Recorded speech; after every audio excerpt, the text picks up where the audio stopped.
This episode on the Vom Seymour playlist is sponsored by Phytovite.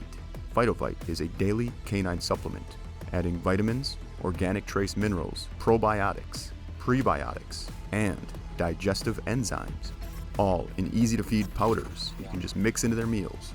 Learn more at drschoicesupplements.com. See more and get more with Phytovite. When you're ready to check out, use promo code VS. That's V for Vom, S for Seymour. That code does not apply to items already on sale. Train hard and hunt easy in dependable style and comfort. Drahtco makes gear for serious training, testing, and hunting. Built for versatile gun dogs and the handlers who expect more every time they step into the field. No fluff, no shortcuts, just dependable gear that works as good as you and your dogs. Shop now at drahtco.com. That's DRAHTCO.com.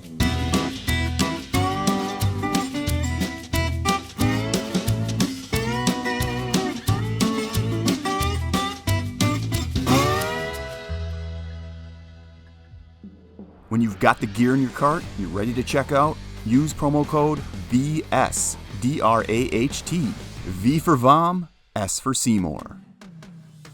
Don't guess how to train your dog.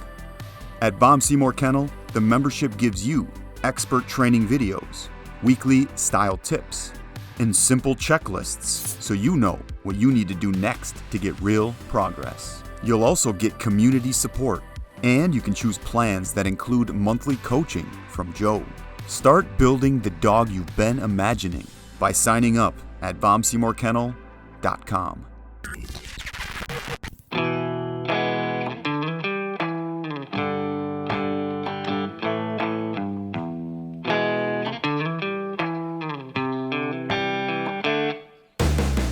Welcome to the Vom Seymour podcast, your one-stop shop to versatile bird dog training.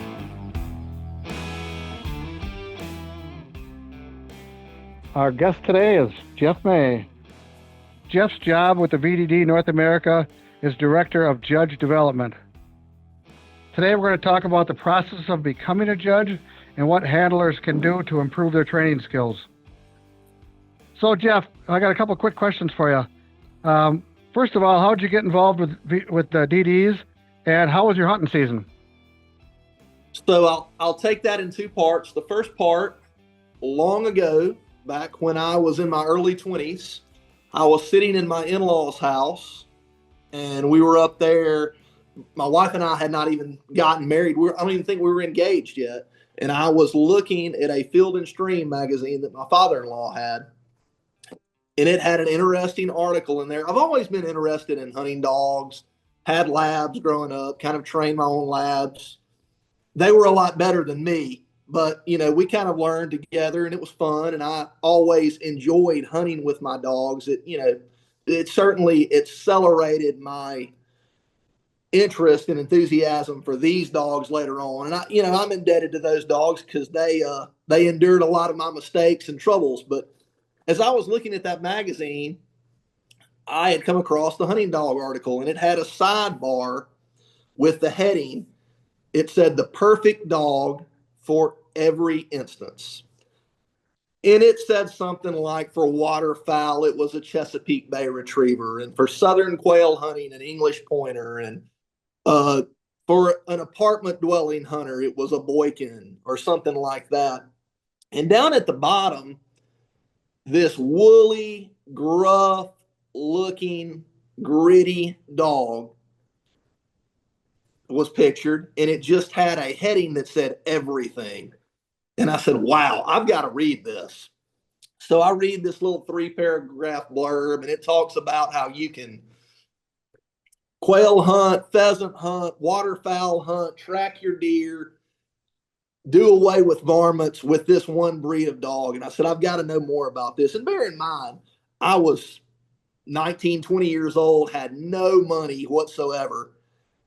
But in research and looking on the internet and consuming every possible thing that I could come across, I learned about Drahthaars. And it was several years down the road before I was ready to try to find my first one. So I talked it over with my wife and I started doing my research and looking for breeders, and come to find out there were two guys that bred Drahthaars within about an hour of my house that I'd never met before, never knew they were, in existence. So I call up Martin Kaufman. With that in mind, Jeff, where is your house? My house is in Mobile, Alabama. Okay, all right, because everybody wants to know where you're at. So Mobile, Alabama, Dr. Kaufman lives in a community called St. Stephen's, which is about an hour north. And I called him up, and he just so happened to have a litter on the ground. And of course, he interviewed me, as all good Drahthaar breeders do, kind of felt me out, asked me about my hunting experiences, asked me about what I like to hunt, what kind of house the dog would live in, if I would be willing to test, if I was going to train my own dog, all these good, pertinent questions that later on I learned just how important those questions were. But 8 weeks later, I've got this cool little DD puppy named Ziva, and I took her everywhere that I went, to work, to the store. We were inseparable. And we would go out and do a little something before work every day. We would do something after work every day. My wife loved the dog. We had no kids at the time, of course, so I had a lot of surplus time. So that's how my Drahthaar journey started. Very interesting. So how far did you take that dog? Obviously, you took her through the first two tests. Did you run her through VGP as well? I did not run her through VGP because Doc had another litter coming that he wanted me to get a pup out of to start bringing along. And my second Drahthaar is the puppy that I took all the way through. But I did take Ziva through the first two tests, not to be braggadocious, but I got a 75 at the VJP and a 175 at the HCP, which I thought was pretty good for a first-time handler. But I worked at it. I had the time to work at it. I exposed her to things. I took her hunting. I shot a ton of birds over. That's what it's all about. But my second dog, Cammy von Breiermeister, is who I took through all the tests and was kind of my first real experience going all the way through the JGHV system. And I learned a lot from her, and hopefully she learned a little bit from me. And, obviously Ziva and Cammy are no longer with us, but they were certainly memorable dogs, and I owe a lot to them. And I owe a lot to Dr. Kaufman as well. Did the Drahthaar live up to its name, to its reputation? 1,000%, Travis. Money well spent, and it's the only breed of dog that I'll ever have. Well, with that in mind, you were talking about getting through the last test, which is the utility test, because we got VJP for the puppy test, HZP for the middle test, and VGP is a utility test. So in order to be a JGHV judge, you have to get a dog through up to VGP level in order to even get into the apprentice program. Is that correct? That is correct. You have to successfully pass a dog that you trained yourself through the VJP, the HZP, and the VGP. Once you get through all of those tasks, at least in the VDD-GNA world, we ask that you get a letter of recommendation from your chapter chairman. You fill out an application, and you submit all of the required paperwork, such as the dog that you ran through the test score sheets, a copy of their on and TOEFL front and back, a copy of your VGP card, which is the utility card that you get after you successfully passed the VGP, as well as that letter of recommendation. And then it's ultimately processed by me, and then I pass it on to the VDD executive board of GNA, and they vote on it. And if you are approved, we start the process of getting your paperwork to Germany. Good. It's a lot of hoops to jump through, isn't it? It is, but I feel like that's just one step in the process that shows your dedication to the breed and to the club and to JGHV as a whole. If you're not willing to do those things, you don't need to be a judge anyway. Joe, let's go back a little bit and get the second part of that question you initially asked. Yeah, let's do it. How was your hunting season? It was excellent.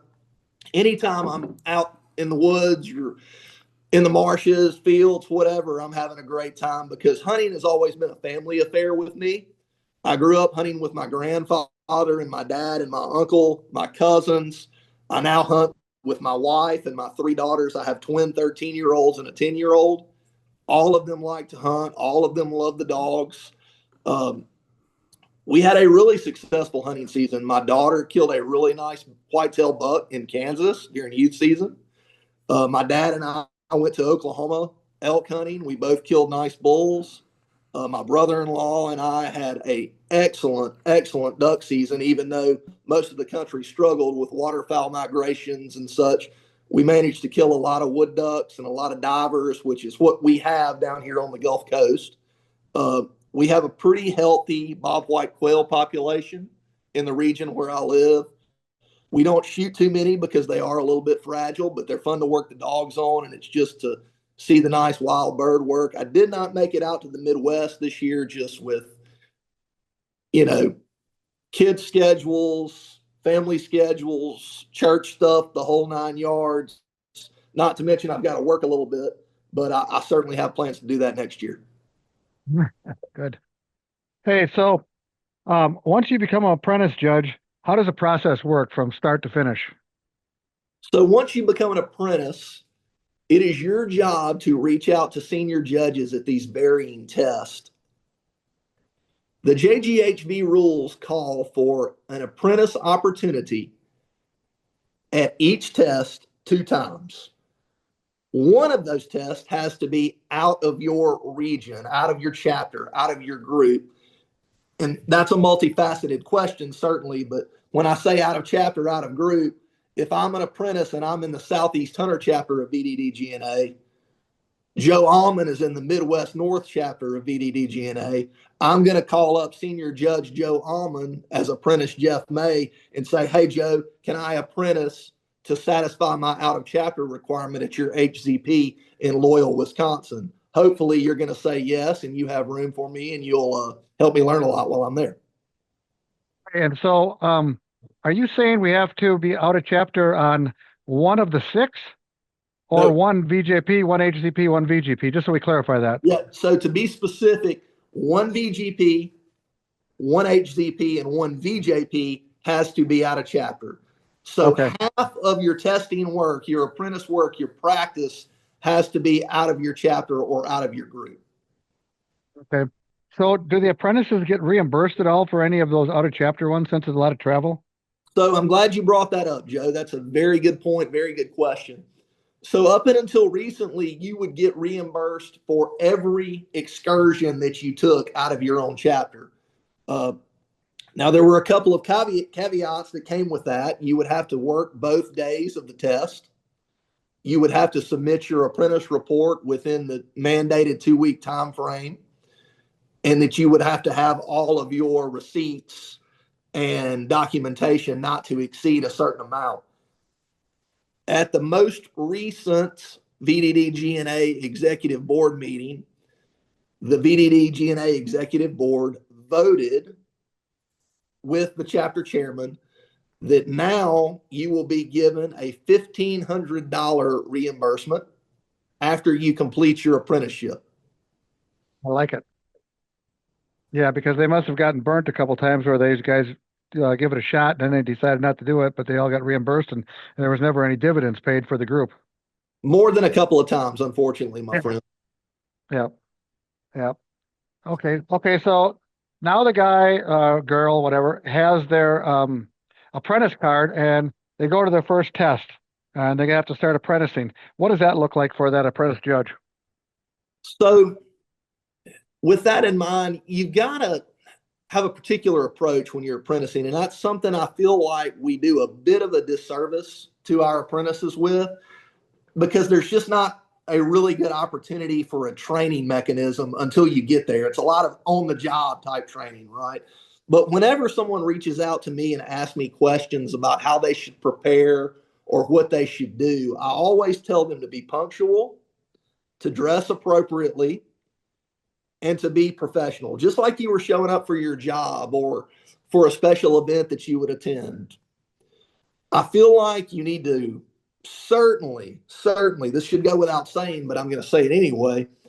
Read your VZPO, reread it, memorize it if you can, know how to apply it before every apprentice opportunity. I even tell judges that, even us. For those that don't know what a VZPO is, let's kind of pretend like we're talking to somebody that's not in the DD world. The VZP is the book and the rules on how we're supposed to judge these dogs, correct? Right. The VZPO has the rules specified in it for the VJP and the HZP. So the first two tests. The VGPO specifies the rules set forth for the VGP, which is the utility test. Where do I get this book? So you can buy it off the VDD-GNA website. There's a store tab, and I think they cost about $20 a piece. Very, very marginal fee for all the knowledge that you gather from it. Like I said, you can download it to your phone from the JGHV website. To me, that's not good enough. It's a good backup plan, or if it's raining or something like that, because, you know, wet pages are no good. Wet ink is no good. But at the same time, everybody should have a dog-eared, well-worn copy of both of those books, whether you're an apprentice or a VR. Okay. So, Jeff May, you're the senior judge today. We're at a VJP, and you have an apprentice judge with you. What are you going to tell that apprentice judge at the very start of the event? Well, right at the forefront, I am going to feel the situation out. Is this apprentice's first experience? Are they halfway through their apprenticeship? Yeah, it's his first time ever. Okay. All right. First time ever. What I'm going to do is I'm going to make sure that they understand the process. I'm going to say, hey, I'm a senior. Joe Almond is my associate judge, and Martin Kaufman is my other associate judge. If you have any questions, you can certainly ask any of these guys, but anything that pertains to the scoring or speaking with the handlers, I want you to talk directly to me, because ultimately the senior judge is responsible for communicating that score and communicating that open judging, which open judging is the evaluation and how we came to that evaluation. Yep. Okay, so a couple of things that I'd like to add to that would be like, okay, so, and I learned this as apprentice judge, I like to write times down. Okay, so we're starting our field search at such and such a time.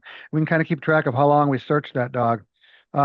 Another thing is whenever we go through and we check the dog's ear and look at the tattoo, let's say it's dog 1 and we looked at it, I'll take and circle that number on the scorebook, because that way I know that we did check that dog's ear and the tattoo matches with the dog that we're testing today.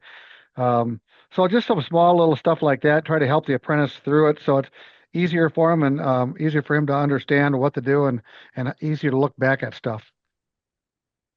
So anyways, that's kind of what I like to do. You got any other advice you can give the apprentice judge? Yeah, I would agree with that. That very good things to do. You know, make good notes, because you're going to have to report on every dog in every subject evaluated. So have a system, develop a spreadsheet, some kind of unique outline where dog 1, dog 2, dog 3, dog 4, dog 5, and stay organized. You know, Yep. Don't mix all the tracking together. Keep every dog isolated. The one thing that I can say I do it today, yeah, because I have a hard time remembering everything and every dog and exactly how it goes. When you're doing VJP and you got 5 of them, they all did tracks, they kind of blend together in your head a little bit. So I'll put a little note at the top, because most of the times we don't know these people. And I'll say this guy's got an orange hat or this guy's got a green hat, because I don't remember which was 1 through 5. Maybe he's got a black jacket on or whatever, a tall guy or something like that, you know, some way to remember, okay, the tall guy is dog 3, just to make it easier as you're going so you don't get your notes mixed up with a different dog. So, but anyways, little stuff like that. So in your mind, Jeff, what makes a strong judge? Well, I think the first thing we need to address here is dedication. And that is built upon a lot of different things. You know, when we're dedicated to the JGHV system, we're going to have a responsibility to know the rules, to be able to apply them, to be good communicators, and to act professionally toward the handlers, to our fellow judges, to the gallery. All that stuff works together to build a good judge. You also need to be able to work cohesively as a team. Over the years, and not a lot, but enough times to make it worthy of mentioning, that, sometimes we have some egos in the judging group. And the thing I like to do, particularly if I'm the senior that day, I like to communicate right up front and say, look,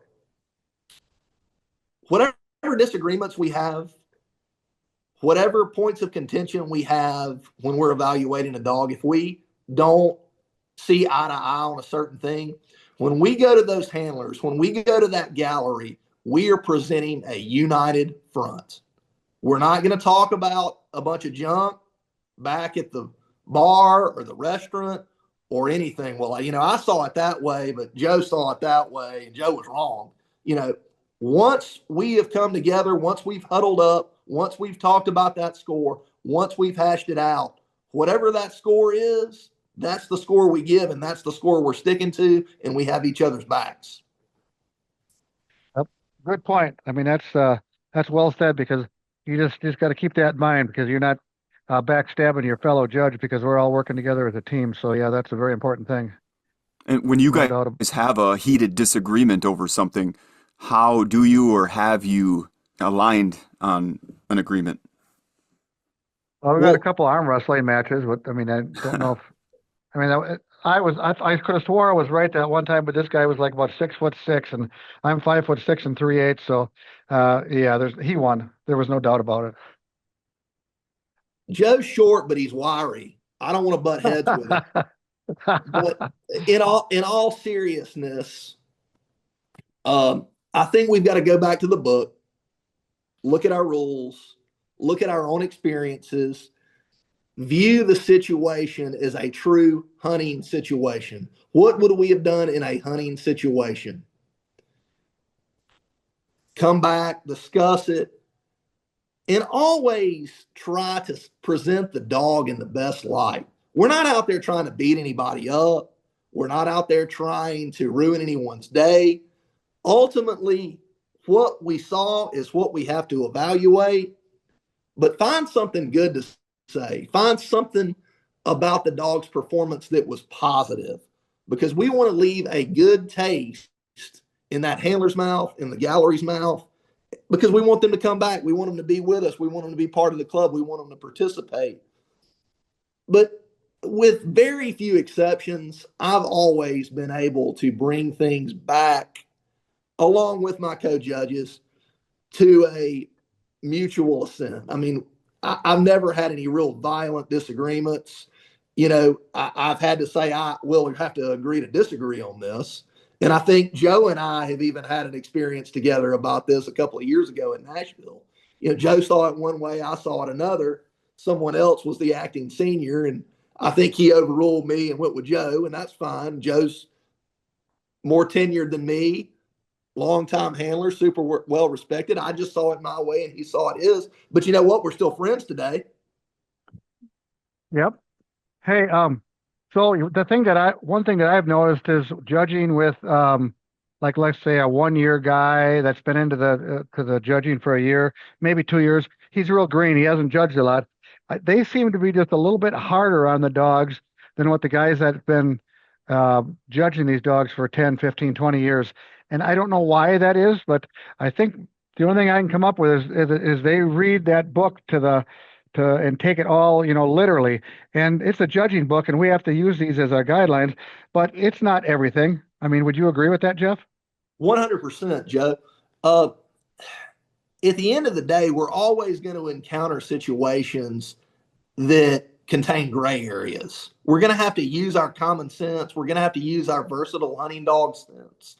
We're going to have to utilize our hunting experiences to see, okay, what happened here? How can we resolve this? and what is the correct predicate, what is the correct number to put on this.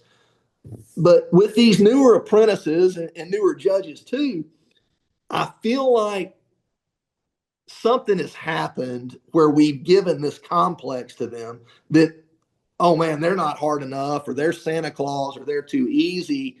And they want to try to impress with their perceived bravado or knowledge, or, hey, we're going to beat this dog down because it didn't do exactly as the rule book said it should or it must. And I think that's just something that you've got to mature as a judge, mature as an apprentice. And look, I imagine Joe Almond, who's been a judge for 20 years, still has things that he can learn and implement. I'll 100% every time, you bet. Being a judge for 10 years, have things that I learn every time I go to a test.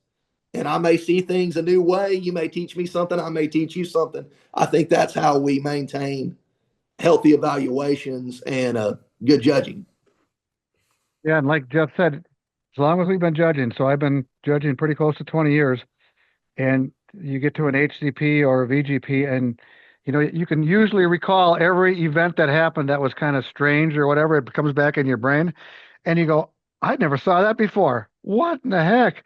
I mean, you would think in 15, 20 years you would have seen every scenario, but there's something every year that comes up like, oh, God, what are we going to do with that one, So, but anyways, okay, so now we're going to the next part of this. Okay, so the apprentice judge has just got done apprenticing his VJP, and he's got 2 dogs he has to follow, correct? They have to report on all the dogs, but they've Right. actually got to act as the senior judge and give the handler directions on 2 of the dogs. What does he do, and how does he describe the events of the day, and what happens to his paperwork when he gets all done? So what I like to see as a senior judge, I want the apprentice judge to paint a picture and illustrate that dog's work in such a way that if I wasn't there, you weren't there, we can still see what happened on that particular day and those particular subjects. So I want to see how the dog did in relation to the standard, in relation to the rules set forth, what the dog's demeanor was, what the conditions were. Like you said, the time of the day. Was it cloudy? Was it rainy? Was it hot? Was it cold? Etc. Because I think that gives us the picture of how everything went. So what I don't like to see is dog 1 went up to the line. The judge gave the dog and the handler direction of the track. The handler cut the dog loose, and the dog did very good work. The apprentice did not tell us anything in that report. We have no idea why the dog did well, what trail the rabbit took as it was running off, and what kind of track it left. All we know is what we knew was going to happen anyway. We're having a test, and this is what we do at tests, so this is the way it went. Just kind of like, dog 2 was searching the field. It found some birds in a briar patch, and it pointed. The dog did very good work. That report is not going to get very high marks from me. In fact, I'm probably going to email the handler once it gets to my desk and say, that's inadequate, that's unsatisfactory. You've automatically got an extra test to apprentice because you did a poor job at this one. And that's how you learn. You basically made a mistake or trying to get off easy, and so you're trying to get them to learn. And every time you got to write a report or apprentice judge, you learn something. And that's another good one.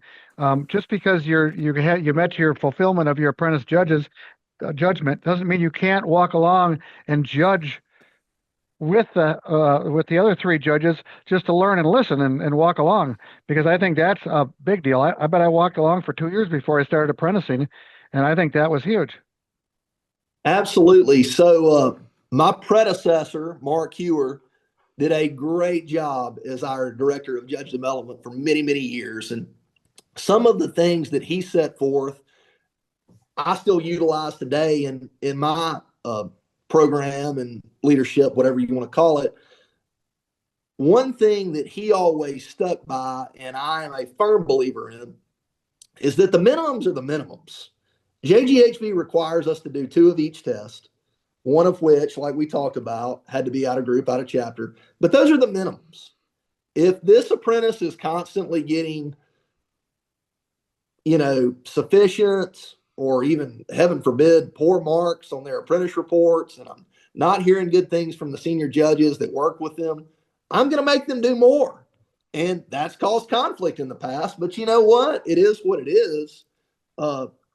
If I'm not comfortable turning them loose in a judging group, if it takes them another year, if it takes them another 2 years, if it takes them another 5 or 6 tests, it's worth that much to me for the betterment of our dogs, the betterment of our club, and the betterment of the JGHV as a whole to demand that they take that extra time. I think that's a great idea. The more dogs you see, the better you're going to be able to judge. And I firmly believe that the judges that are hunters are better judges than the ones that hunt very little or not at all, because I see dogs on the ground 350 days a year, and you see something new every day. Today I was out doing some walking around a pheasant pen with my young dog just to get her smelling, sniffing on him a little bit. And I seen some stuff today that was pretty awesome for a little 5-month-old puppy. And every time you put a dog out, you learn something, you see something, and you can move that into your judging part of it, because you have those experiences. So, I mean, what are your thoughts on that, Jeff? Absolutely. If we're not versatile hunting dog guys, if we're not hunting our dogs as much as we reasonably can, we're not going to be effective judges, because we're not going to have the experiences that a guy that hunts, 60, 70 days a year will. I mean, certainly we all do our best. We all have other duties. We all have jobs. We all have things that keep us from hunting.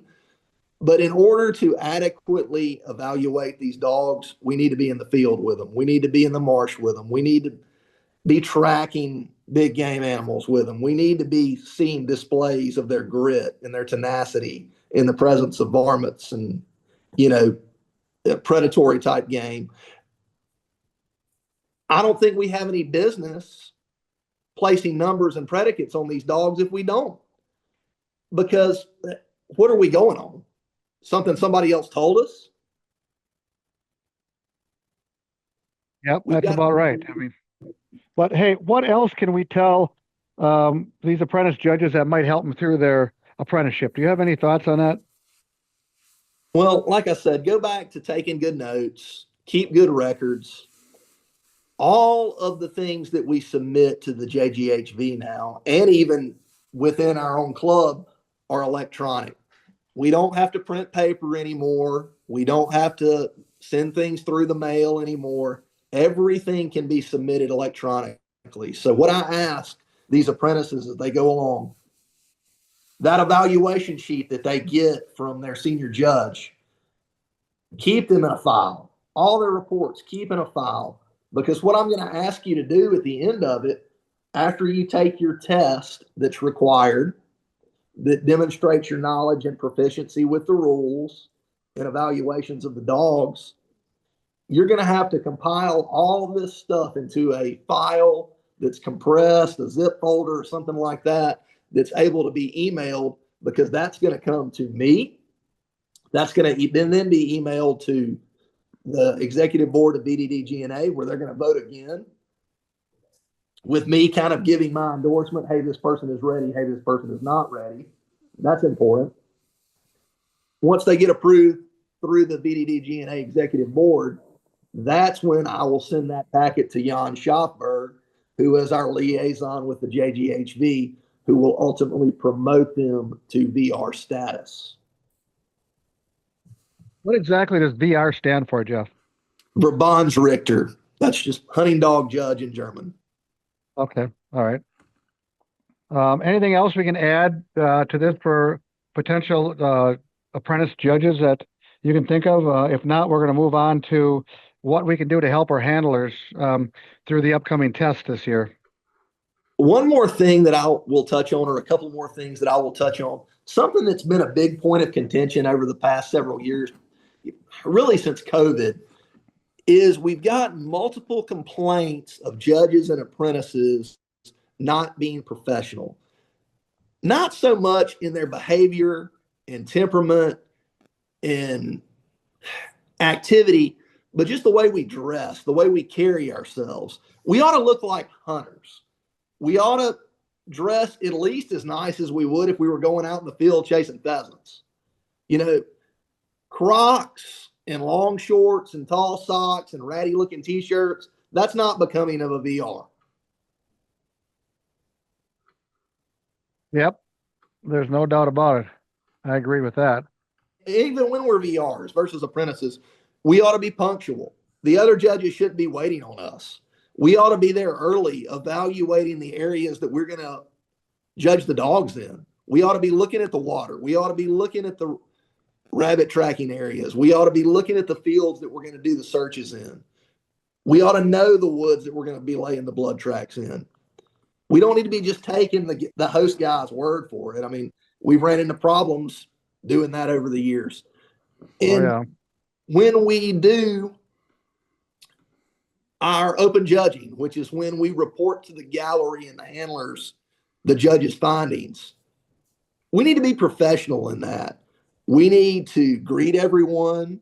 We don't need to be in a hurry to roll out of there and get something to eat or take a shower, no matter how tired we are. You know, we signed up, we volunteered to judge. We're there for a purpose. We need to take our job seriously.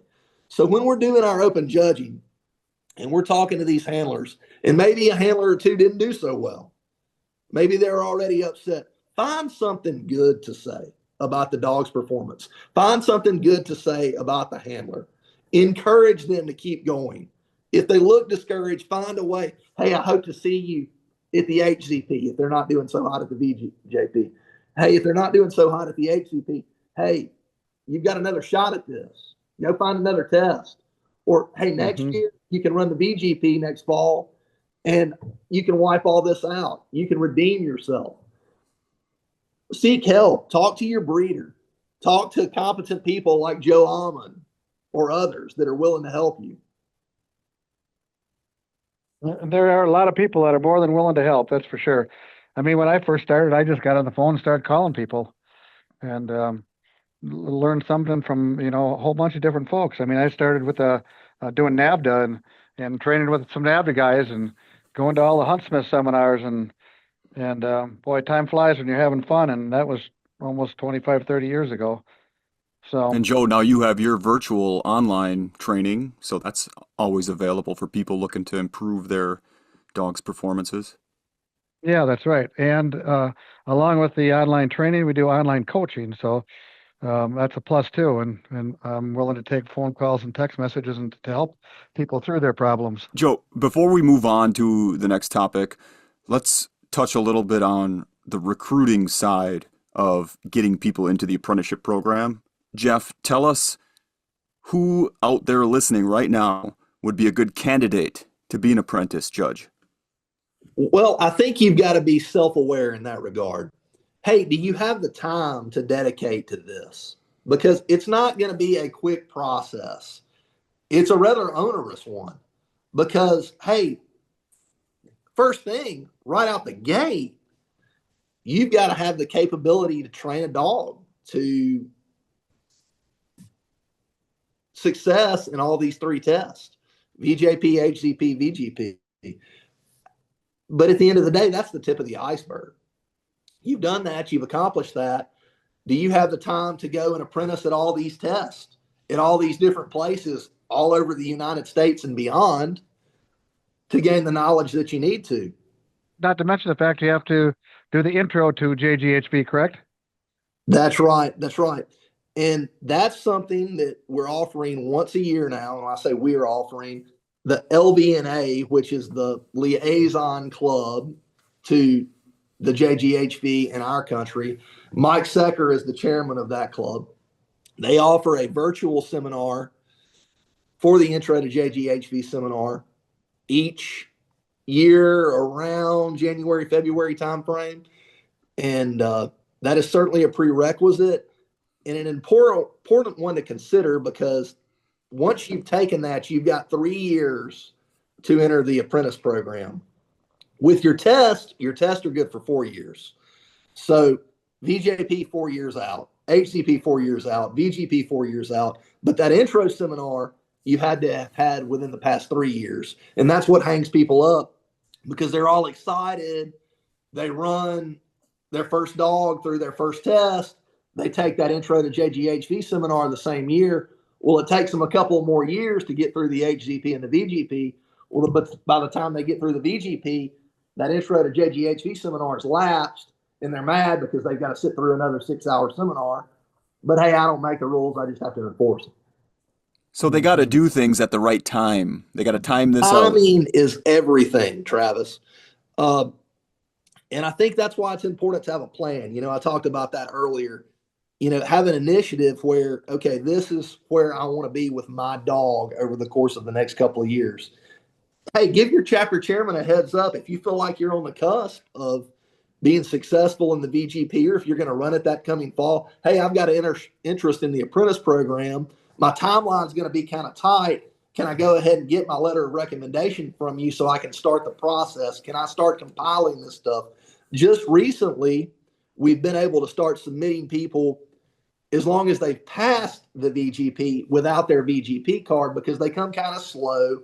And that's just, you know, transit from Germany back to here and getting them all mailed out once they come to their central location in North America. You know, it's run some people tight. So we've gotten some leniency in that regard, but some things there are no leniency with, and that's the 3 tests within the 4 years and the intro to JGHV seminar within the 3-year time frame. Never be afraid to reach out and ask me or Jeff or any of the other 20 or 30 people that would be more than willing to answer your questions.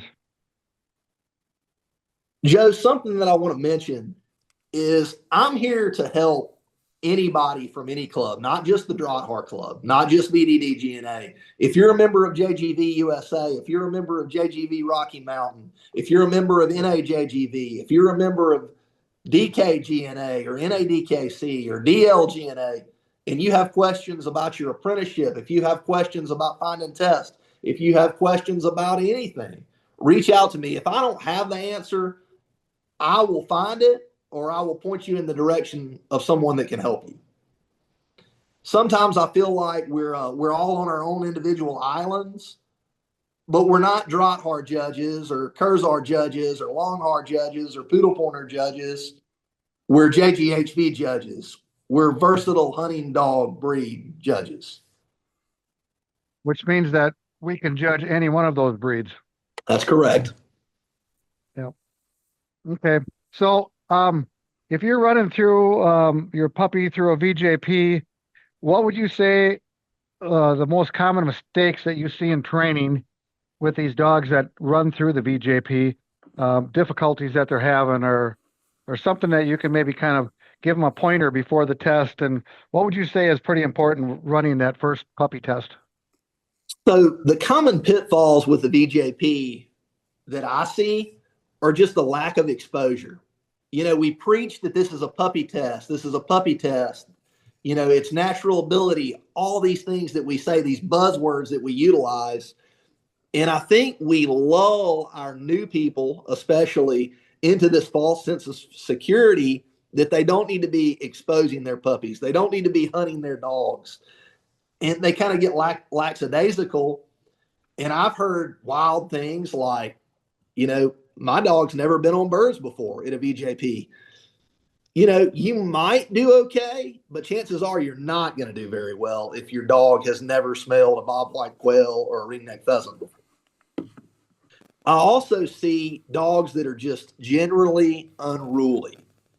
You know, we're marching through the briar patches. We're marching through the tall grass, looking for rabbits, beating for rabbits. Your dog's pulling on you the whole time. That dog is going to be gassed by the time its turn to track comes around. I mean, just imagine you're panting, you're sweating, you're hot, and then you're expected to put your nose down and work this track out. It's not going to go very well. No. Try to have your dog under control, have plenty of water with you.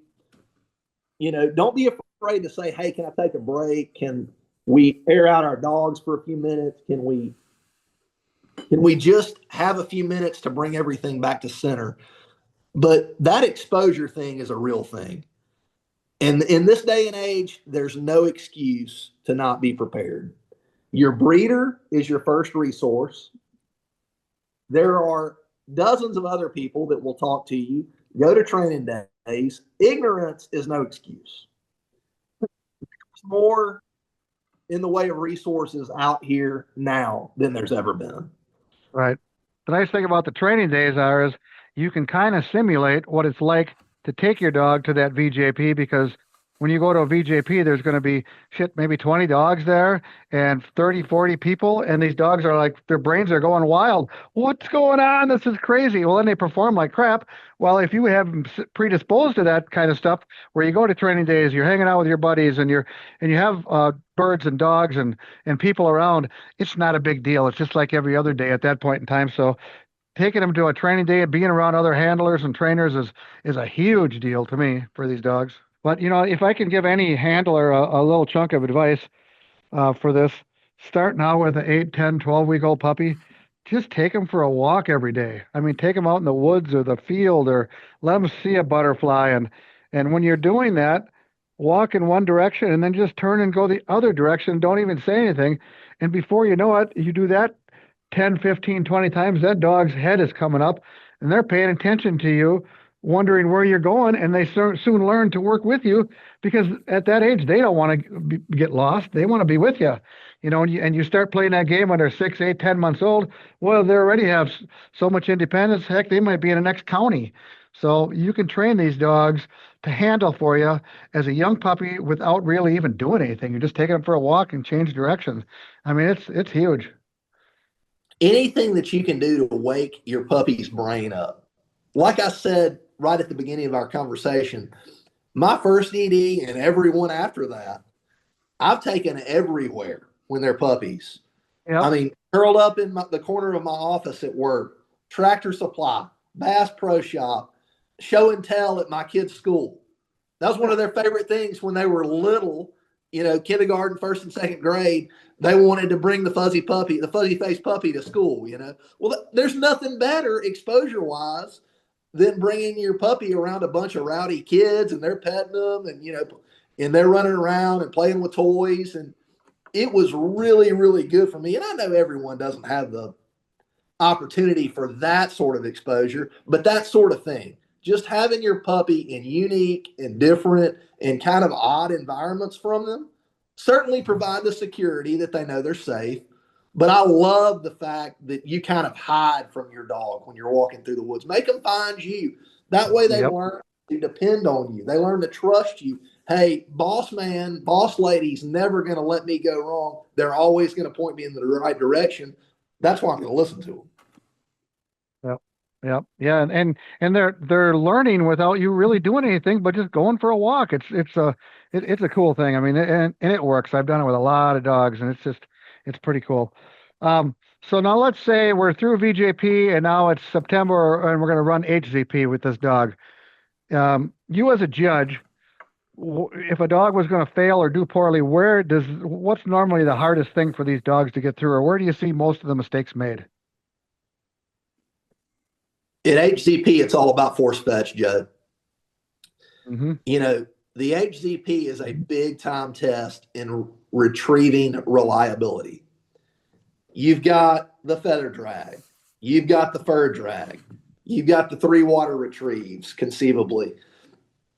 It is a huge part of the test, and just about every failure that I've ever seen at that level test has resulted from a lack of a solid force fetch program. And it's disappointing because that is the very baseline for why we have these dogs.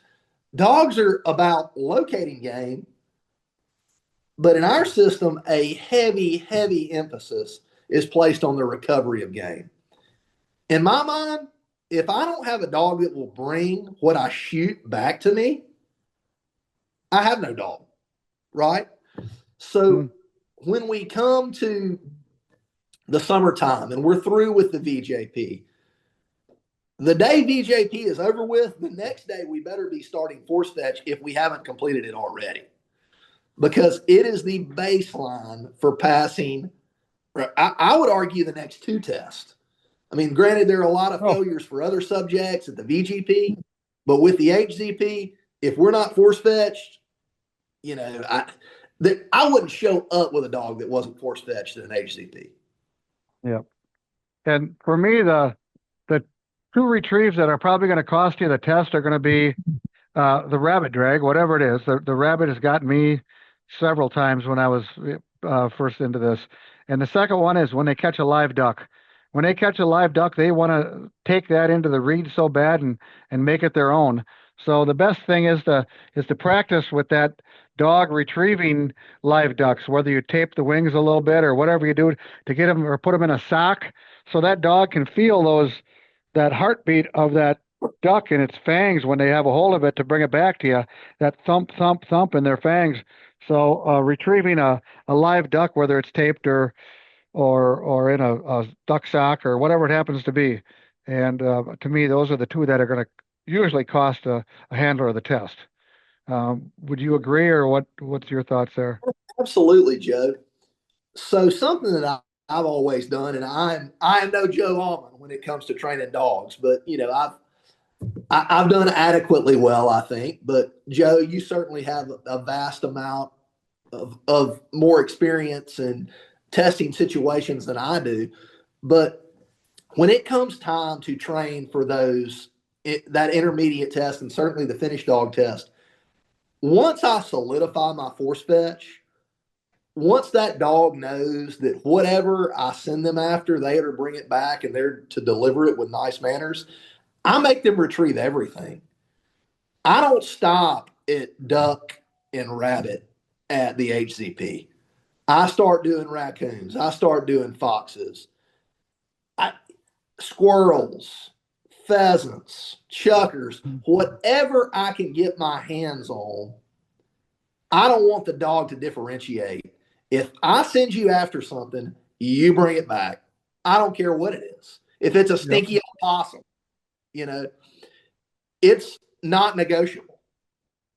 That's where you solidify that trust, solidify that bond, because your success at that test is predicated upon solid retrieving.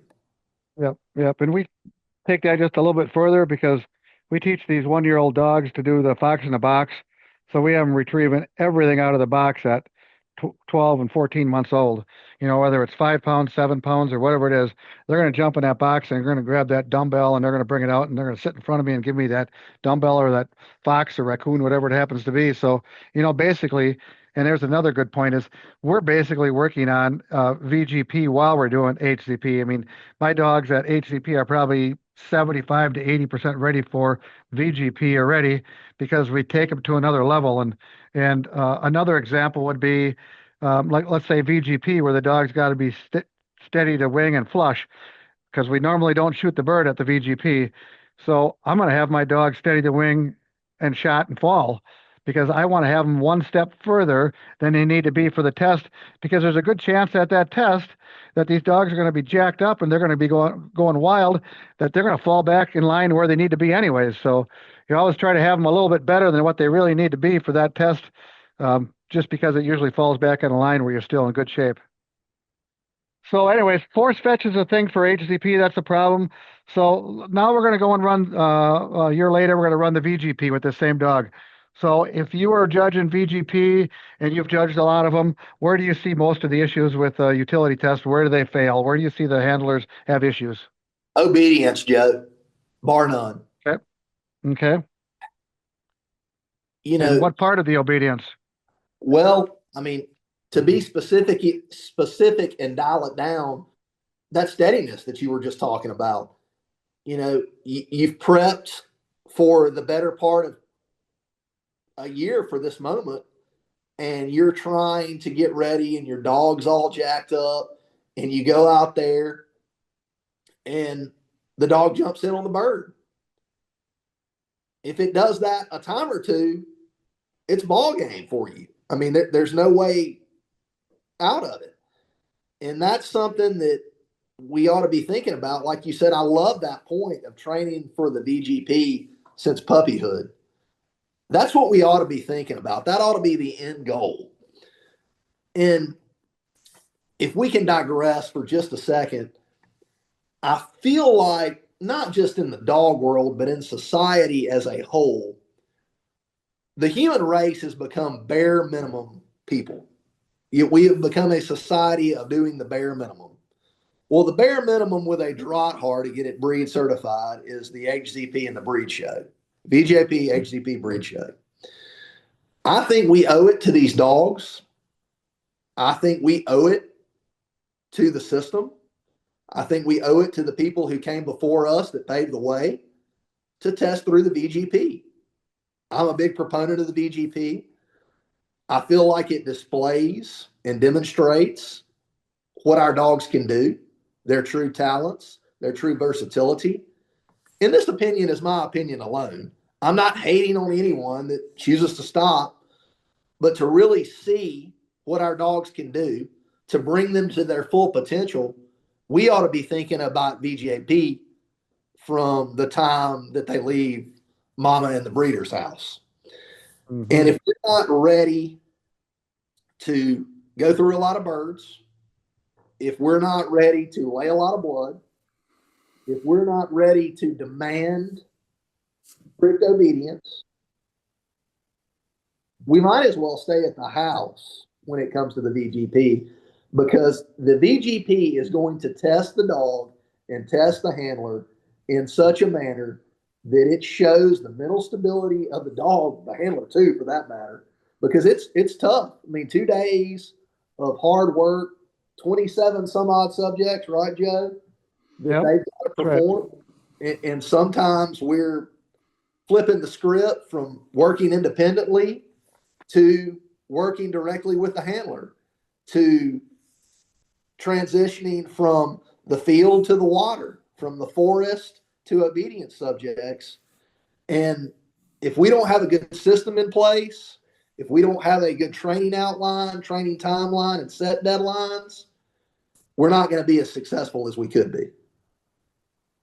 You know, and talking about that, there was something I wanted to add. And so we talk about thinking about VGP from the very beginning, which is the utility test. And yes, we're thinking about that as a puppy. But to me, there's a fine line there, because I don't want to have a puppy test or a VGP dog, we're going to call it, or an HCP dog that I might have taken a little bit too much out of it, because when you run VGP, you have to have a super obedient dog. And I personally am not going to put the screws to a young 10, 12-month-old puppy to make it plots and stay and do all the different things that it has to do, because I still want a dog that's going to be out there hunting and expanding. I don't want to take its runaway.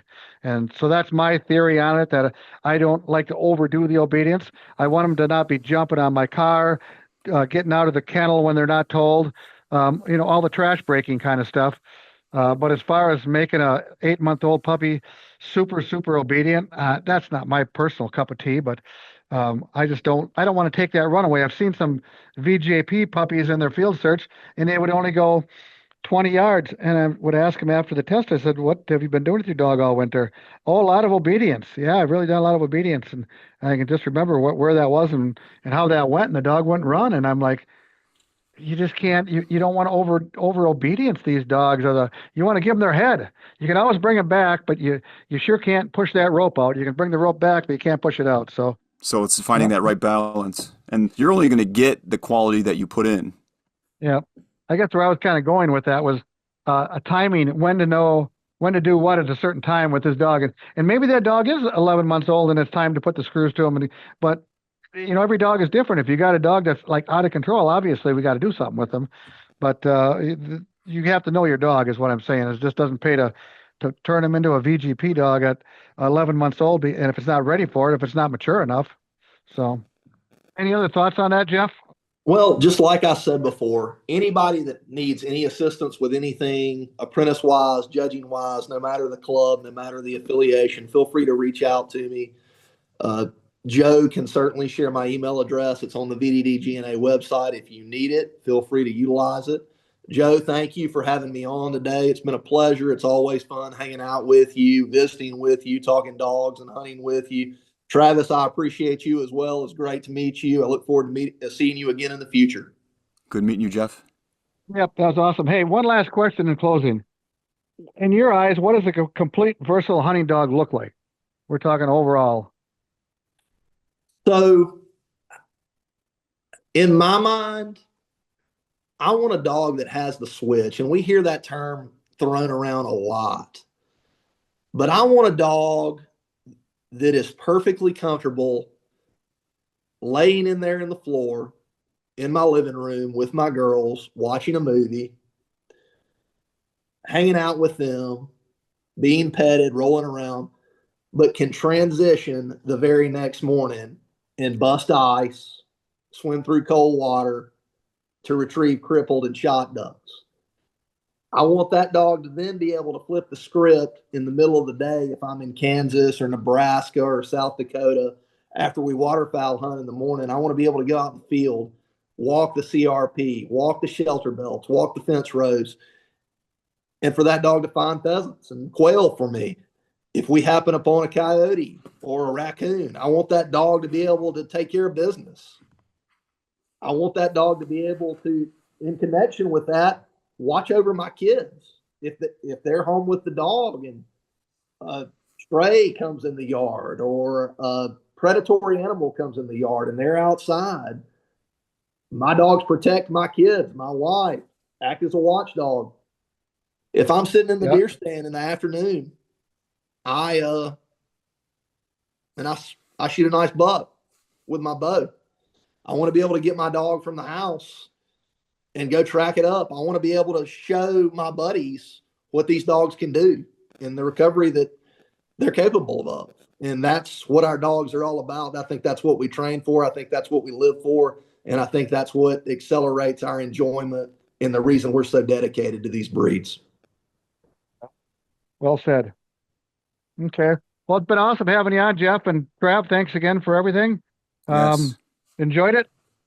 And you guys all have a great spring and rest of your testing season there, Jeff. And take care of yourself and your lovely children. I hope to meet them again one day. It's been a few years. Absolutely, buddy. Thank you so much. You guys take care.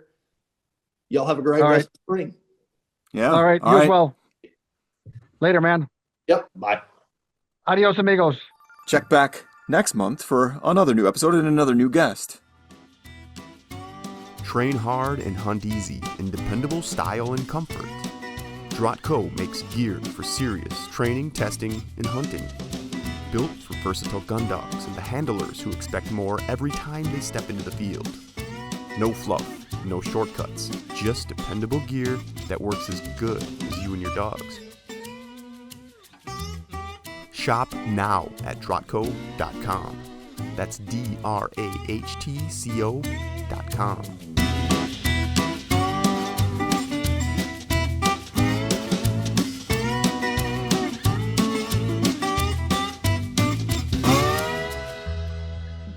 When you've got the gear in your cart, you're ready to check out, use promo code VS, DRAHT, V for VOM, S for Seymour. This episode on the VOM Seymour playlist is sponsored by Phytovite. Phytovite is a daily canine supplement, adding vitamins, organic trace minerals, probiotics, prebiotics, and digestive enzymes, all in easy-to-feed powders you can just mix into their meals. Learn more at drschoicesupplements.com, because your dog is more than a pet. When you're ready to check out, use promo code VS. That's V for VOM, S for Seymour. That code does not apply to items already on sale.